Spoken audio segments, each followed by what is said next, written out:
Hey, what are you doing? I'm playing Star Fox, can't you tell? Well, why don't you play it on your Switch too? Why would I play it on Switch 2 when it's so much handier on my wrist in watch form? And this has to be by far the least played Star Fox game in existence, besides Star Fox Zero. And yet, it might just be one of the most impressive, if not ambitious, game and watches I've ever seen, even though it's not technically a game and watch. Drop the ampersand. It's cool.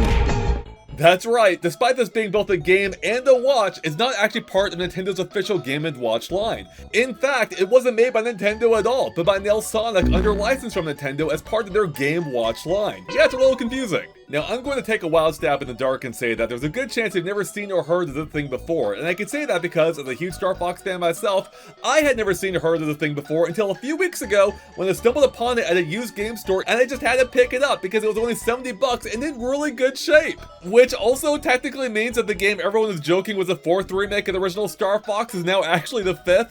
And this is also technically the first handheld or wrist-held Star Fox 2, bumping this to number 3 after Star Fox 3D. Now, I know what you're thinking. Hey, that's not a real Star Fox game. It wasn't even made by Nintendo themselves. And newsflash for you, most Star Fox games weren't made by Nintendo themselves. They were practically all outsourced to other companies, making this one no exception. But the second thing you might be thinking is, that's just a shitty Game & Watch or a Game Watch game. It doesn't count. It's just an LCD-based game. How true is Star Fox gonna actually be? To which I'd say, you're not actually entirely wrong, and yet it is still shocking how close this gets to the Super NES original. So do you want to see how it plays? Yeah, you better believe we got the Corneria theme on this thing. And just look at it. The fact it looks at all remotely similar to the original 16-bit game powered by a Super FX chip is nothing short of a miracle. Because unlike every other Game & Watch or Game Watch game in existence, they're not trying to replicate a 2D gameplay experience, but a 3D one. I mean, just take a look at the buildings that slowly come into view. They don't serve any actual gameplay purpose. They're only there purely to sell the illusion of you flying forward in 3D space. And it's surprisingly effective. And the creators had to do a similar effect for practically every other object in the game to give the illusion of it coming closer. Whether it's one of the 4 main enemy types, or incoming hazards flying your way, incoming or outgoing fire for that matter, and even the supply rings that still recover your health. When you consider how much is happening on the screen at once, even the bad frame rate seems faithful to the original game. I'm also a big fan of how they layered in a similar background to Corneria from the original game, giving the impression of you flying toward the distant mountains, along with the skyline and the grass below. Now, when it comes to the gameplay, it's also shockingly on point, and not just because it keeps track of your score. Because, just like in the original game, your goal is to shoot down the enemy fighters before getting shot down yourself. Now, of course, your movement options are a bit limited by comparison, giving you one of 6 areas in which you can fly, being left, right, or center, plus high or low for each of them, which you control using the 4 face buttons, though I really wish it were a D-pad instead, as I basically found myself having to use both thumbs in order to react quickly enough, which means you can't really play this while wearing it on your wrist. Now, to fire your blasters, just hit the button on the right side, whereas the left one is for launching bombs. That's right, they're here too, and they'll clear the entire screen.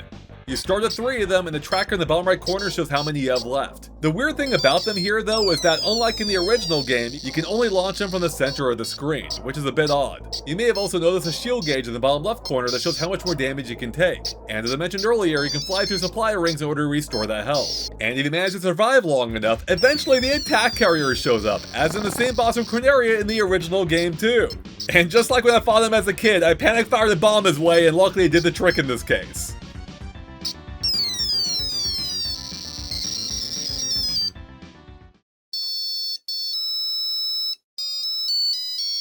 Hell yeah, we got the victory theme too, as well as the game over theme if you crash and burn, which I did soon after.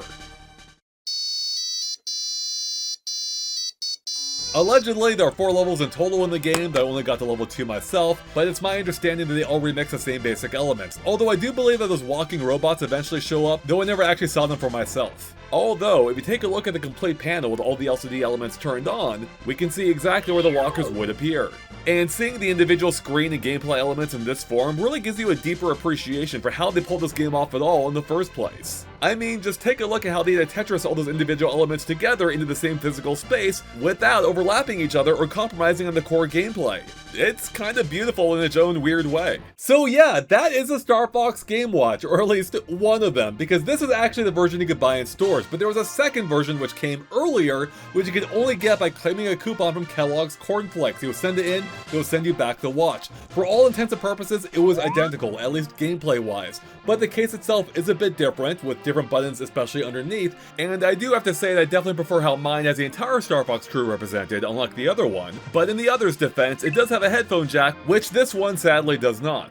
But otherwise, the game itself, as I said, is the exact same, which is something that still impresses me. I can't stress that enough. I know it's still just a Game & Watch style game with the LCD type display, so if you can't get past that, well, this isn't going to change your mind. But as one who grew up with those types of games and, you know, knows their limits, it's really cool to see how far they could push those boundaries. And by trying to recreate an FX chip-powered 16-bit game, I think they did something kind of magical, which again is still limited, but also extremely impressive at the same time. Time? Do you see what I did there? Because it can tell the time with this thing? Alright, that's my cue to leave. So let me slap this wristwatch on as was meant to be.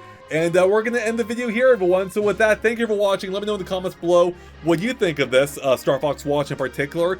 But before I go, I did grow up with another game watch from Nelsonic, being one based on Super Mario World, with a headphone jack, like the other Star Fox version, which I don't have. So if you want to see me do a showcase of this one, let me know in the comments below. Let me know if you want to watch that. Otherwise, we'll catch you later. Thanks for watching, everyone. Click subscribe if you haven't already, and we'll catch you later. Bye, everyone.